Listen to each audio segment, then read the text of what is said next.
Le pôle des étoiles de Nançay, en Sologne, est un centre de médiation scientifique dédié à l'astronomie et la radioastronomie. À partir d'ateliers pédagogiques, on aborde les mécaniques célestes et la radioastronomie. Ce centre se situe au pied du 4e plus grand radiotélescope du monde. La station de radioastronomie de Nançay fait partie de l'Observatoire de Paris-Meudon. Sur une surface de 150 hectares, au milieu des bois, sont installés plusieurs instruments qui scrutent l'univers en permanence. Parmi ces instruments, le radiotélescope est une structure géante. Il a été inauguré le 15 mai 1965 par le général de Gaulle. Il est constitué d'un miroir plan radio, en fait une grille métallique, mobile selon un axe horizontal de 200 mètres sur 40 mètres et pesant 400 tonnes, permettant de pointer une source radio dans le ciel à différentes élévations.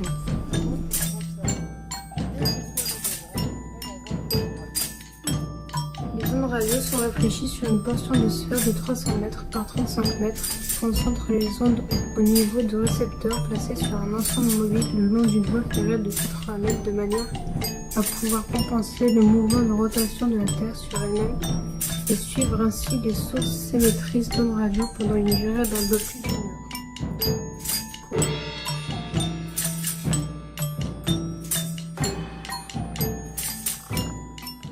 Donc dehors, il y a un immense miroir plan et un immense miroir sphérique. Alors un miroir sphérique, ça veut dire qu'il est en boule, ça veut dire qu'il est un peu courbé comme ça. Alors, les miroirs, on a vu que les grillages, quand ils étaient assez fins, ils pouvaient renvoyer les ondes radio là-bas. Et donc, dehors, les miroirs, ils sont faits en grillage. Alors, pourquoi il y en a un plan et pourquoi il y en a un sphérique ?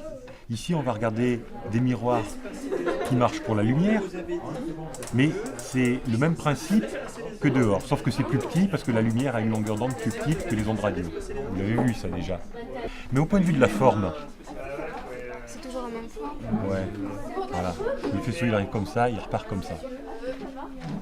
D'accord ? Et si tu veux l'amener ici, le faisceau, parce que j'ai besoin d'avoir de la lumière ici, il suffit de tourner. Et si tu tournes,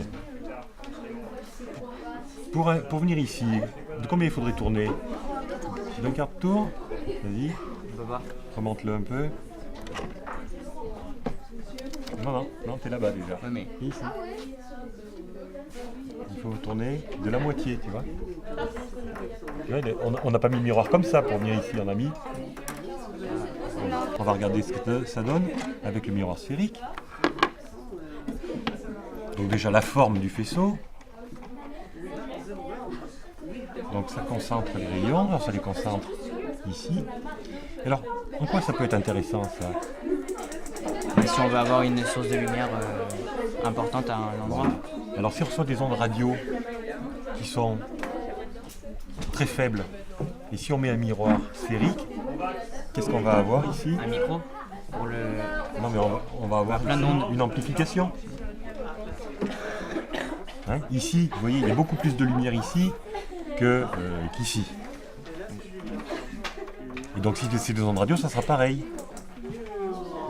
C'est une façon de les concentrer et d'avoir plus de puissance. Et si on regarde quelque chose qui est loin dans l'univers, les ondes radio qu'on reçoit sont faibles. Quelques petites choses, puisque après la plupart, on va... Alors ici à Nançay, on a des instruments qui sont des radiotélescopes et donc qui servent à étudier l'univers avec la petite particularité qu'on observe en ondes radio, qui est une lumière qui est invisible pour nos yeux. Pourquoi il y a deux miroirs ? Alors il y a deux miroirs, il y a un premier qui est un miroir plan, donc lui va servir il peut s'orienter, donc va permettre de viser les étoiles qu'on veut voir. Ça les renvoie dans un second miroir qui lui a une forme sphérique, donc qui a le même rôle qu'une loupe, donc qui va servir à concentrer la lumière qu'il reçoit en un petit point.